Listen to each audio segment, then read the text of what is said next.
Hello and welcome back to the human side of learning and talent technology. This is episode 5. 5. Can you believe that? That's like a milestone.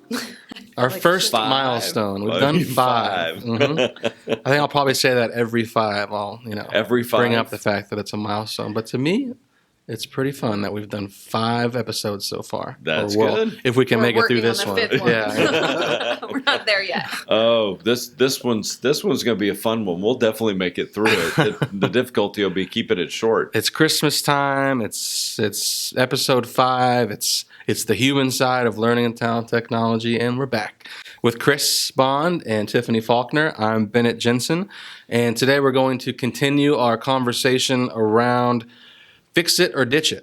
Should you fix it? Should you ditch it? I don't know. Let's talk about it. So last time we talked about strategy and how strategy impacts pretty much all the decision making and pre-planning and figuring out where you are. Once you got that figured out, it's time to focus on the technology.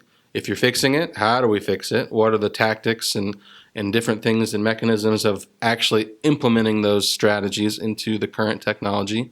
Or if you ditch it, what are the new technologies you're going with? How do you go through that process of selecting and comparing and investing in a new technology and then implementing it, which is a challenge in and of itself. And so today, talking about technology, first, Chris, I want to bring it back to you and let you kind of recap the reasons why you may need to fix it or ditch it. What are those reasons we talked about last week? What are the impacts, and how does that then kind of go forward into the technology decision and the impacts of all the different technology pieces that one would encounter in this situation? Yeah, no, great, Bennett. Good to be back again. I do like being episode 5. It'll be fun to get to 500. Whoa, there you go. Whoa, slow down. That's a bold statement, but here we go. Let's do it. It's a lot of weeks. So first, just to summarize from the strategy point last week, your strategy has got to start with understanding your business challenges and goals. What's driving your business forward?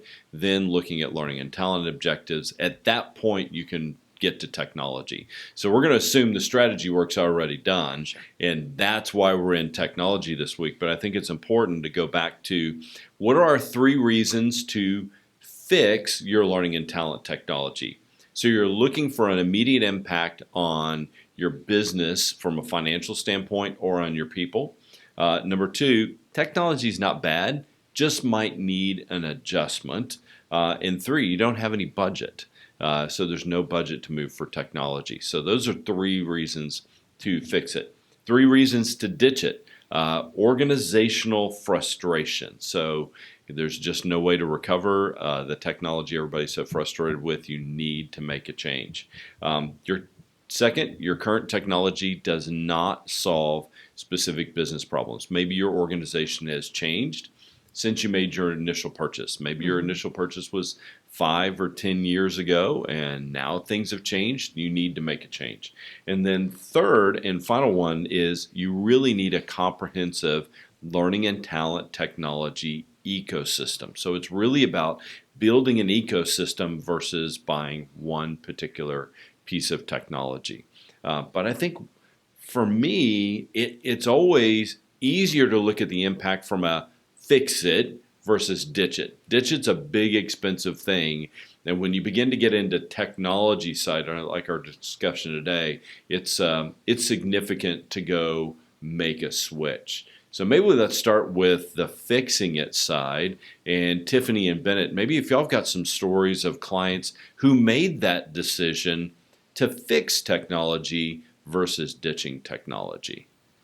Sure. Yeah, I think we've experienced that many times over the years. I think last week I mentioned it's kind of at the core of what we do. Yep. Every client we experience is in some form or fashion of that situation, whether they're completely replacing a system or enhancing a system or building some strategy around current or new systems. But I do have maybe a specific example on the actual fixing it. So that second point you mentioned, Chris, where technology is not bad, just needs an adjustment. Sure. A couple years ago, and we're still working with this client on many other things because we've really helped them see the potential in the system they have in the organization, and just changing things impacts other things, and it's just an evolving process, which is great. But this client came to us. They're a multi-entity organization, so they do a lot of different things. They own construction company, they own materials company, they own manufacturing company. So the needs of the business are pretty widely different across the organization. People need different things because people are doing a whole lot of different things. So they came to us with the problem of, we're unhappy. The business is unhappy. The organization is doing different things in the system. There's no governance in place. There's no real strategy in place across the board. How do we fix this?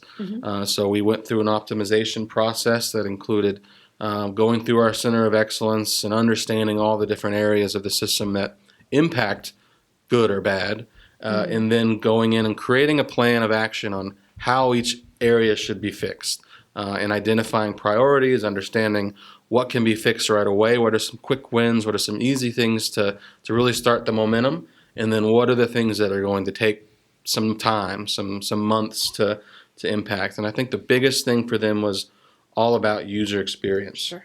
And that's, of course, that's custom pages and more welcome pages and more ways that users can interact with the system in an easier but effective way.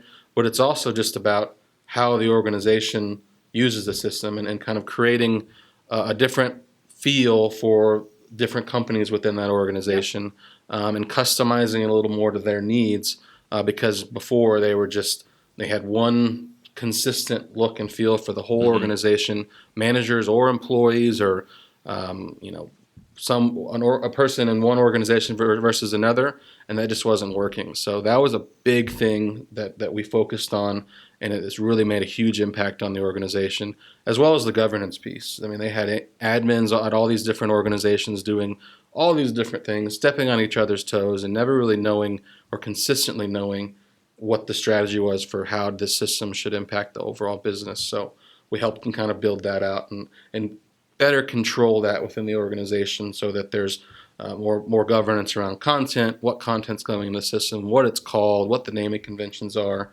and how admins are making changes in the system and having permissions to do so. So it sounds like what you're saying, though, is it wasn't just technology fix. There was also a business process change that had to go along with that. So when we're talking about fixing here, it's rarely just we're going to fix the technology, but it's technology plus business process. That was the success there. So absolutely. I think it goes back to what one of our VPs has always said, and the statistics here, I don't know if are completely accurate, but I think they're pretty much spot on, in my opinion. 80% of the problem is business process, where 20% is licenses, technology licenses.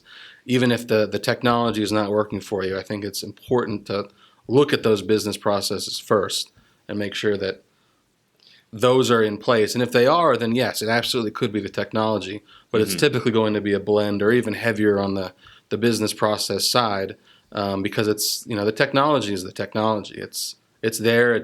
And they were on, I'll mention as well, they were on a very well respected and very well accredited LMS. It's not like they were on an LMS that may not have the features and functionalities that meet all different types of sizes of business. They were on a very, very well respected LMS system, or they still are, and so they knew going into it that we don't probably need to change, even though there's a bad taste in our employees' mouths about this system. The system should be supporting us. It should be working for us because it works for Fortune 100 companies all over the place.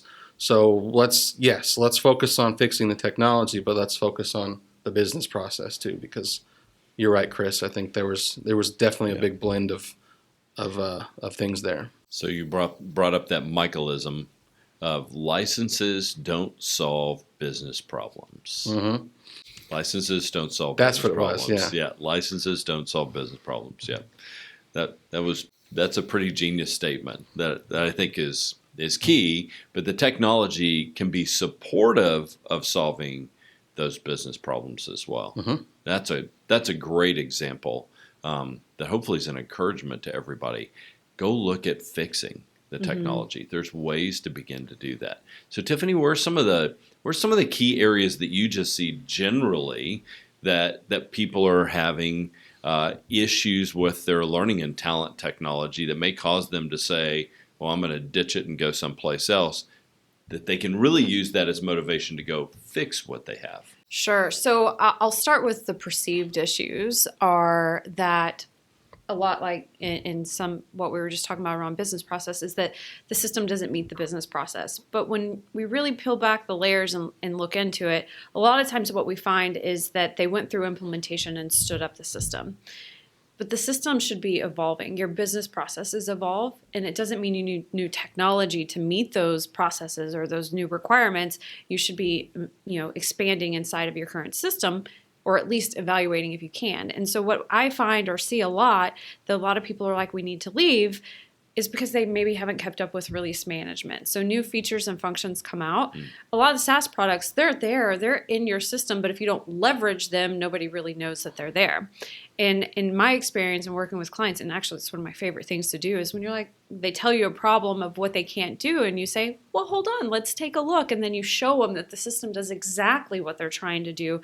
They just were unaware because they didn't keep up with it. It's my favorite thing because they're like, this is amazing. How do I get this? And I get to say, you already have it.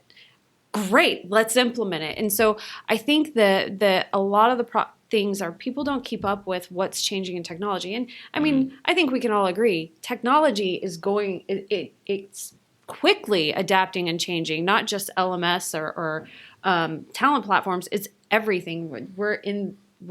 That's just the way the world is. And so if you don't look at your LMS like you do your iPhone or what you expect your laptop to do tomorrow, if you're not looking at your LMS to change and adjust like that, then you're going to miss things. You're going to miss new features and functions. And so then what happens is somebody says, oh, did you know this other vendor over here does this thing or has this bell or this whistle? And you start thinking, well, I actually need that. That's something that would take our business process to the next level.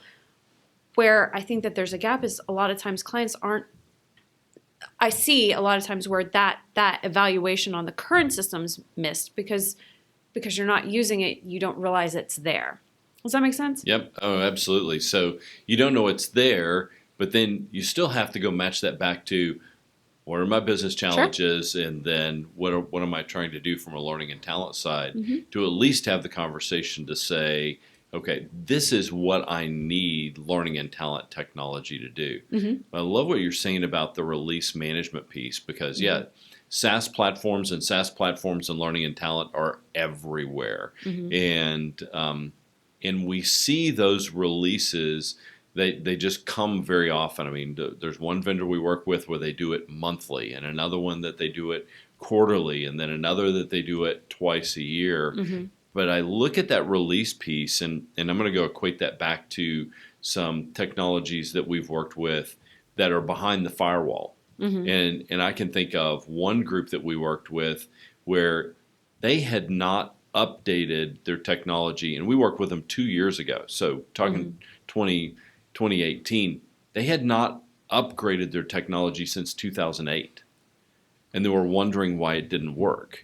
Or why it wasn't work for them. The business problems had changed, sure, but the technology had not changed, and therefore there wasn't a way to begin to solve those problems. But I know in that particular case, as we went through and we helped them do significant upgrades in their system to be able to work on the behind the firewall side, they still have the problem of now we got to take the releases, we have to implement them. You don't have that on the SaaS side, but the changes in the releases come so fast, it's hard to keep track of all of that and what the benefit is. And sometimes one piece may work with another and another is a standalone. So Tiffany, how do you keep track of all that stuff? I'm going to go back to a little bit of what Bennett was saying around governance of the system. So it's having that process so that you have an intake mechanism or you have a team or you have people that sit in a role that they are looking at the release notes. They're evaluating that and mapping that back to what are their business needs. I see a lot of times clients are like, yep, I know the release is coming out. We have vendors that are really great and put a lot of time and effort into putting enablement materials out for clients to make it easy for them to consume the changes. That's not always the problem. The problem is they don't know how to map it back to their business requirements, or they don't have the backing from stakeholders to push a major change, because the functionality is going to improve the process, but it's a change. And so having that internal backing in the change management team, as part of their governance structure to roll those things out that they're missing, those are gaps. So two things I've heard so far.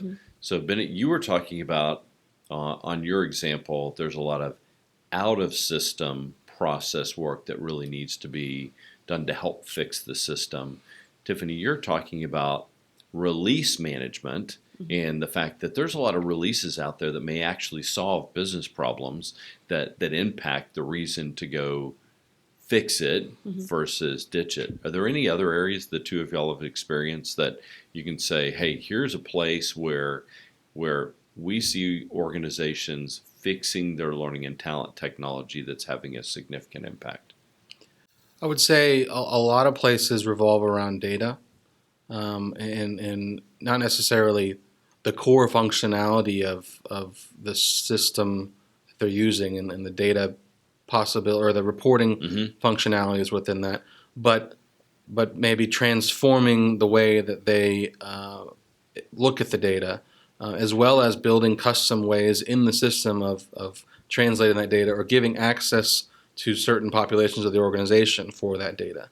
I think there are so many decisions made day to day in the technologies around data that if the data is not accurate, or if organization or if managers or floor leaders or anyone in the organization that needs to make decisions based off learning or talent data, or it's not there, it's not accurate, then those are huge issues, obviously. So I think there's a couple organizations we've worked with as an example where we've built some custom reporting solutions within the technology itself, within the abilities that the technology has available to you, that really enhance the way decisions were made and really fix the technology in that regard, giving users more access to the data that they need, but without putting any burden on the user, right?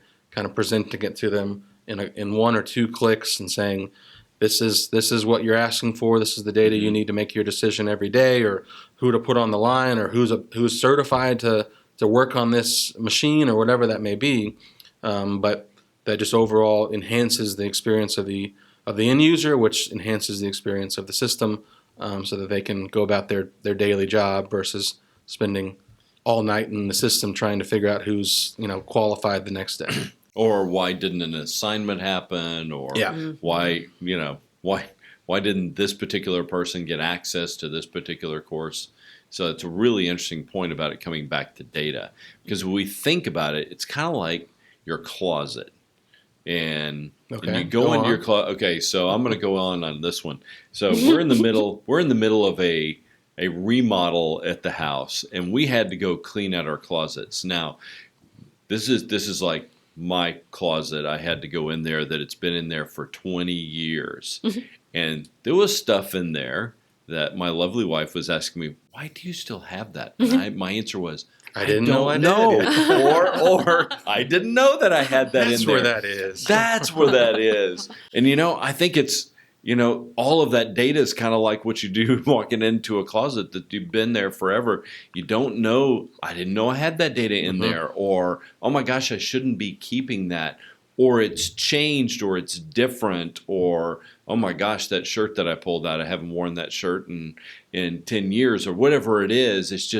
It's messy, and sometimes you got to go pull all that stuff out, clean it up, and then put it back in, because once we finally, hopefully get back into our bedroom sometime in the near future, and I load the stuff back in the closet, it's going to be a lot cleaner and neater, because I went and changed the way that I'm going to organize. I changed the way that the information's in there.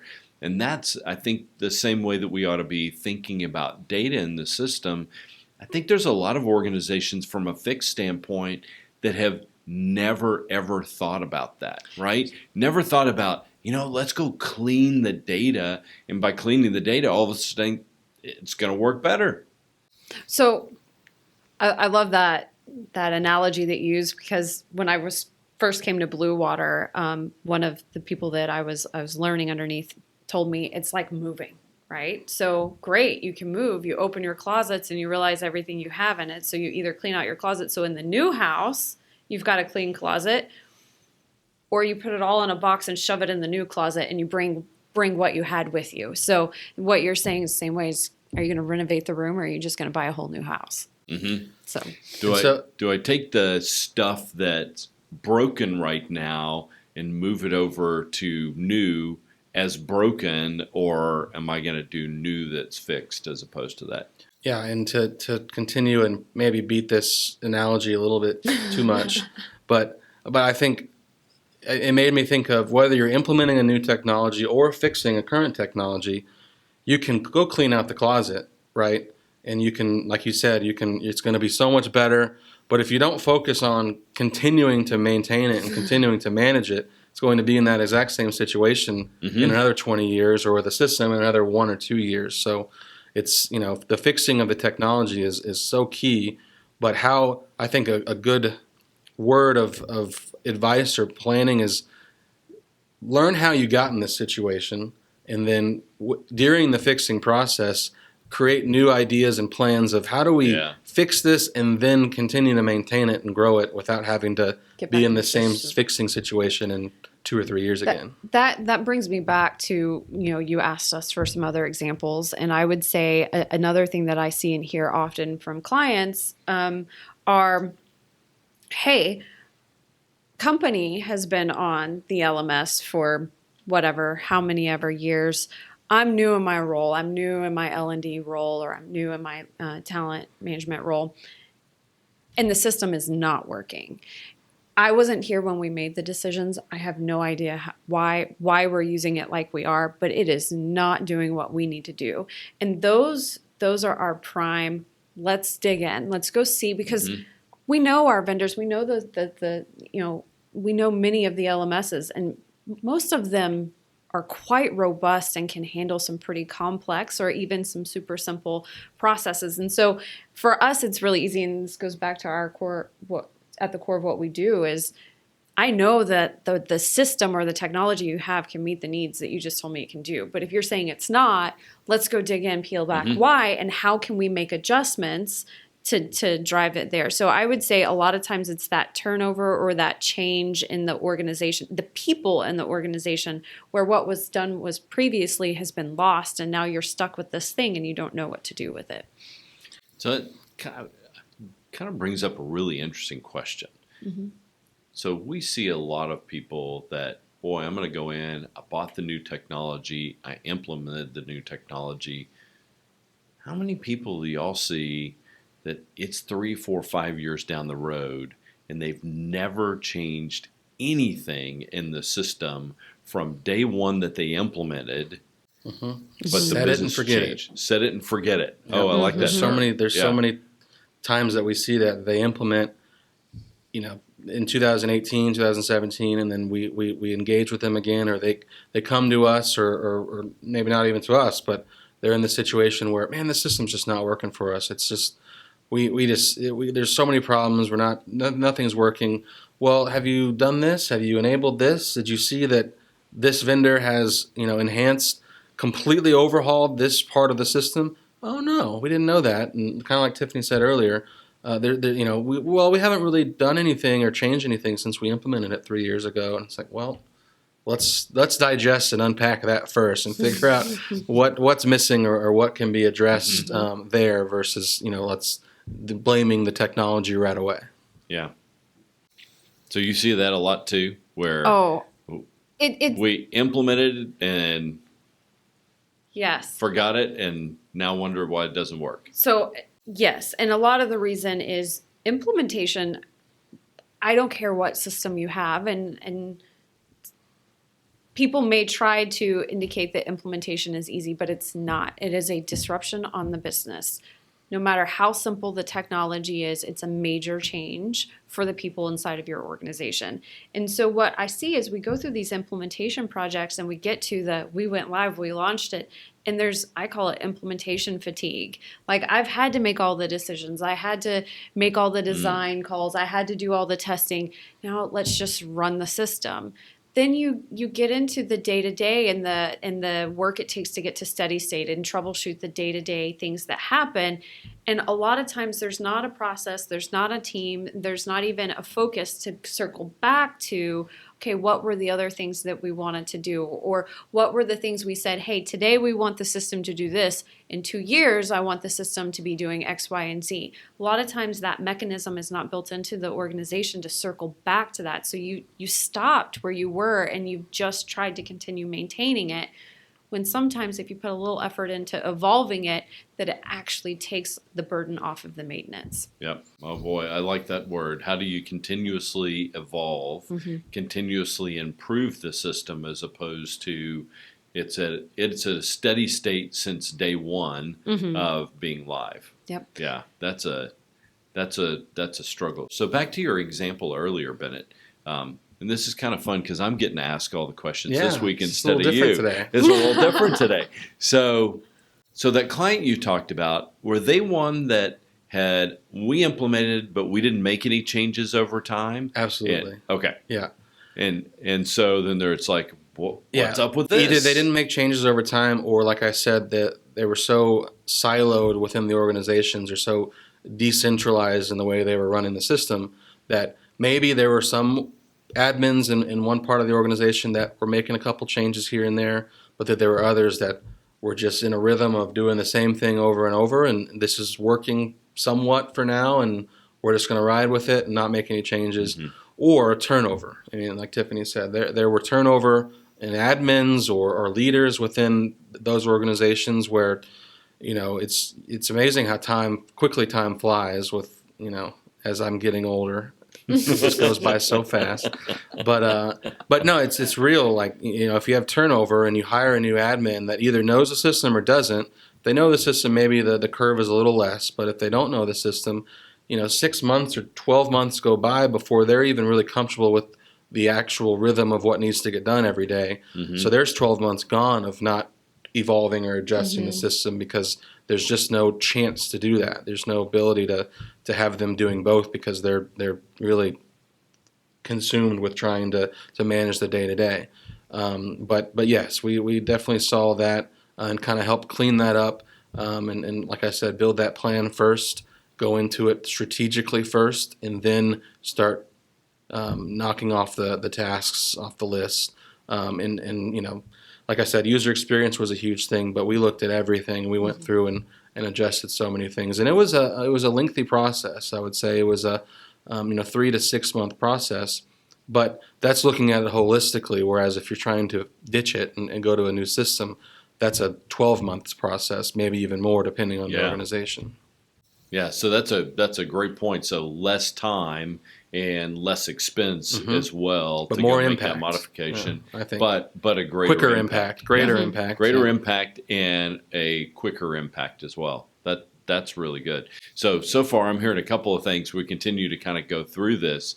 Is got to focus on the business process. You got to focus on what additional features or functionality are out there that you really don't know about as a part of that, and then you have to focus on this process of continuous improvement in order to be able to fix the technology in that. So I'm going to shift for a second. Yeah, I am asking all the questions today. Sorry about that, Bennett. But you're a good subject matter expert on this.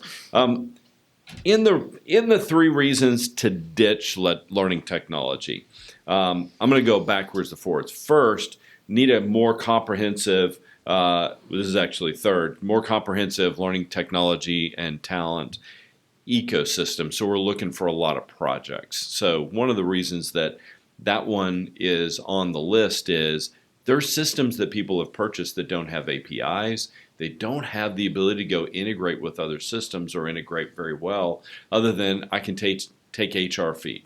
Great. But I can't go integrate with an LXP, a third-party content provider. I can't integrate with an external data warehouse, and those things begin to get into your way. So that's number 3.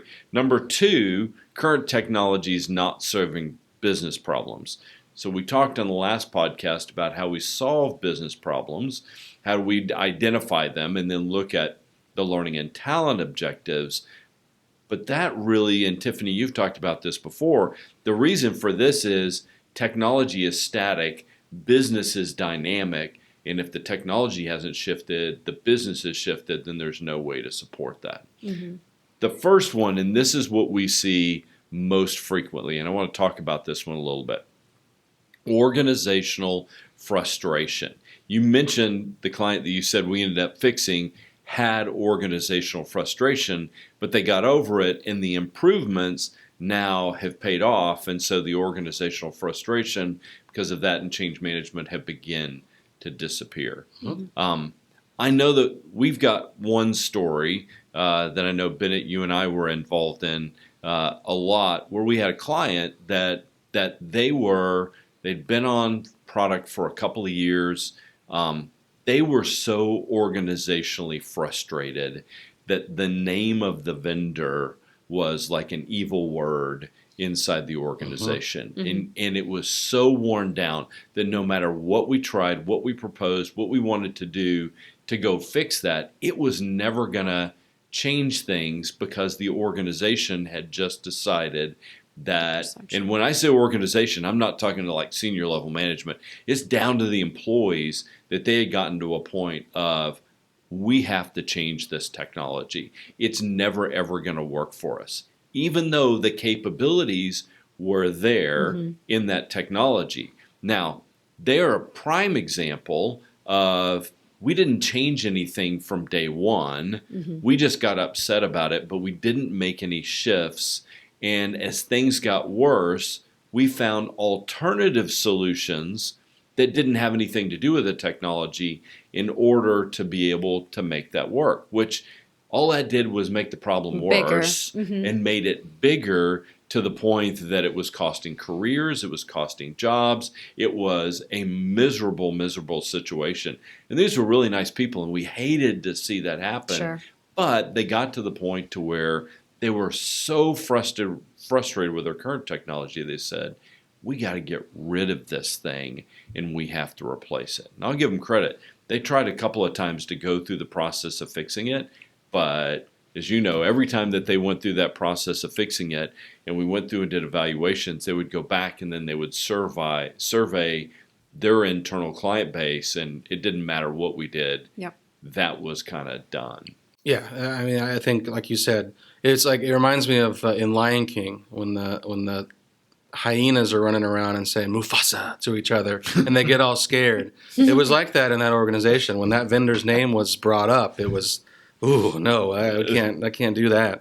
And it trickled down all the way to the just the end users and the learners, and so even if they went and did a great fix-it project and took a year to fix the whole system, there's going to still be that vendor's name in the URL, right?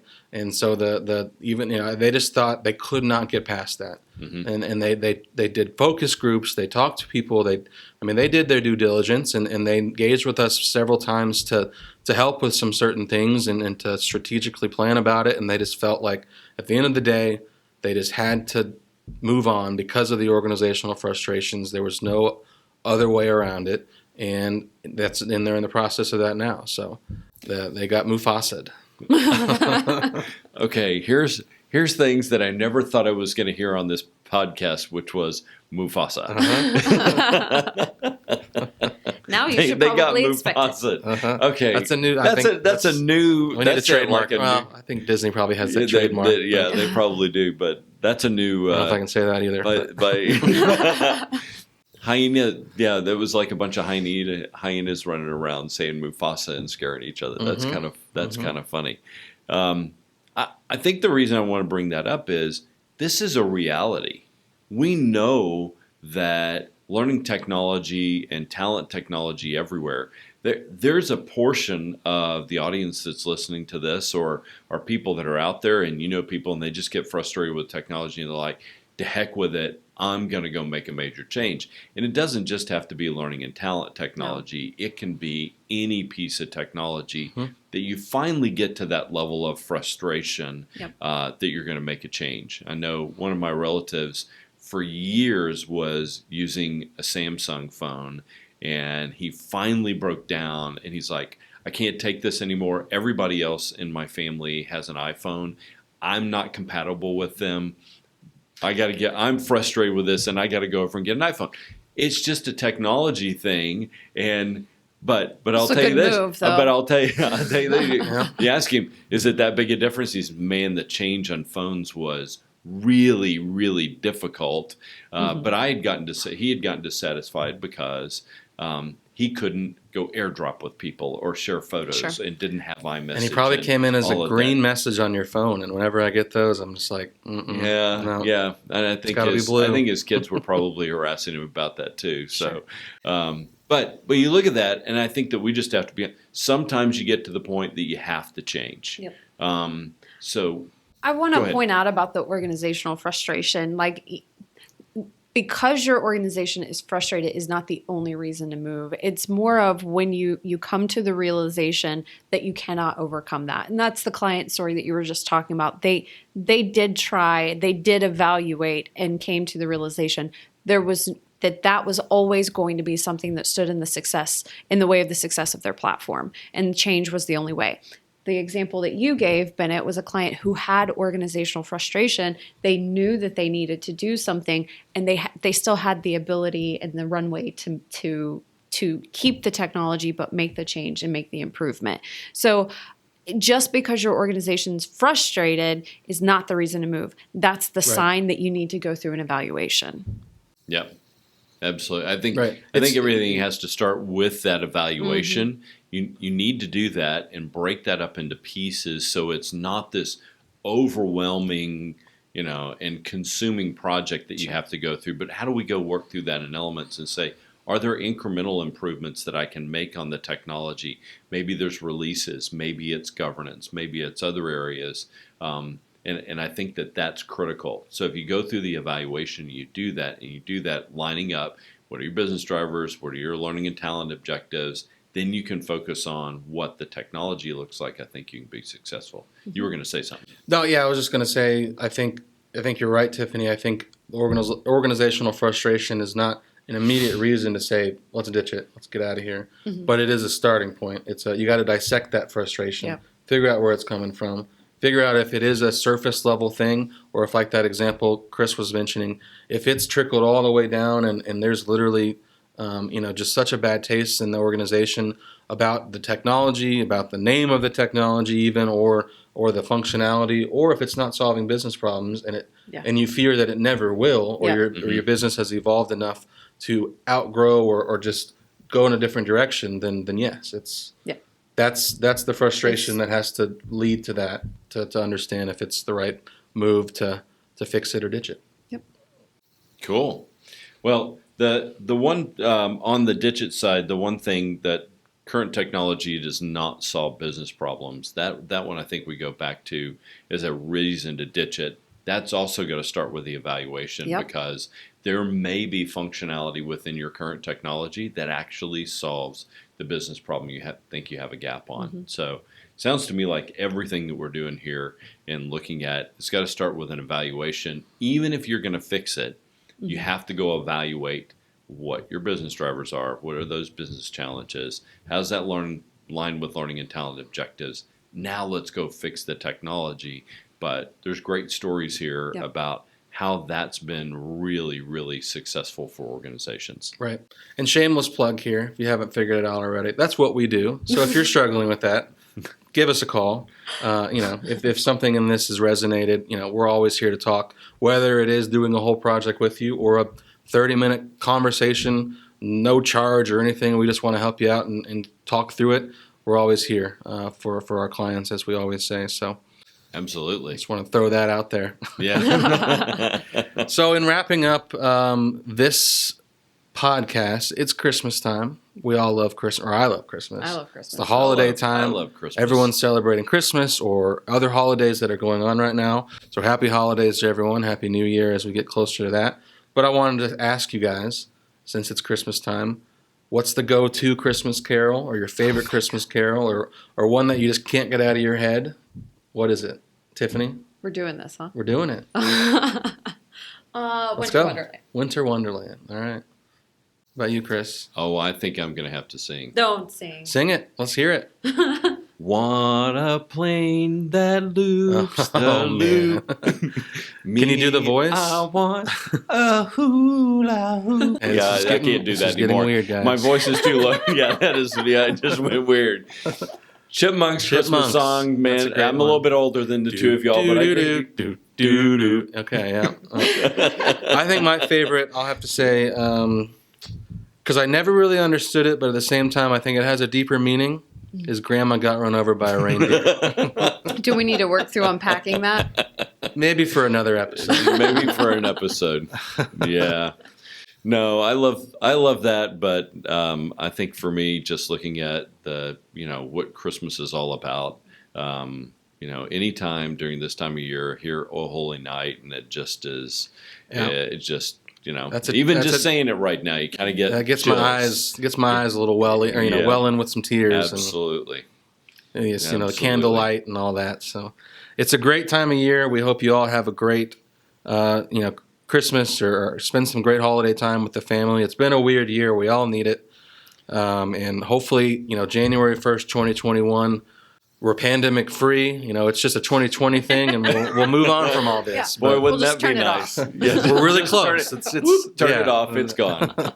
But no, we hope you have a great Christmas, and we really enjoy being able to do this, and hope you enjoy it as well. And we'll catch you next time on the human side of learning and talent technology. And Merry Christmas and Happy Holidays and Happy New Year to everyone. Merry Christmas. Merry Christmas.